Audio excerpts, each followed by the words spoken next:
রোজ সকালে ঘুম থেকে ওঠার পরেই সবথেকে বড় চিন্তা থাকে আজকে ব্রেকফাস্টে কি খাবো। তো এটা ভাবতে ভাবতেই বানিয়ে নিলাম ম্যাগি, আর কালকে রাতে একটু লেমন রাইস বেঁচে গেছিলো, সেটা দিয়ে ব্রেকফাস্টটা সেরে নিলাম। আর আজ থেকেই আমাদের শুরু হলো কিছুটা এক্সাইটমেন্ট আর অনেকটা দুঃখ ভরা দিন, কেননা আর কয়েকটা দিন বাদেই যেহেতু আমরা দেরাদুন থেকে ওয়েস্ট বেঙ্গলে শিফট করছি, তাই একটু গুছিয়ে গাছিয়ে রাখা। আমরা প্যাকার্স মুভার্স বলে দিয়েছি, ওরাই সব কিছু গুছিয়ে রাখবে।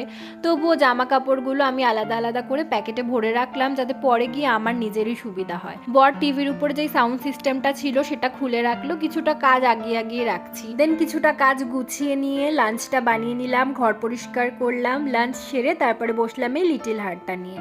হঠাৎই ম্যাডাম ফোন করে বললো, চলো তুমি আর আমি একটু ঘুরেও আসি, প্লাস কিছু শপিং করে নিয়ে আসি। তাই রেডি হয়ে বেরিয়ে পড়লাম ম্যাডামের সাথে। আর ওখানে গিয়ে এতই শপিংয়ে বিভোর হয়ে গেছি যে কোনো ভিডিওই করা হয়নি।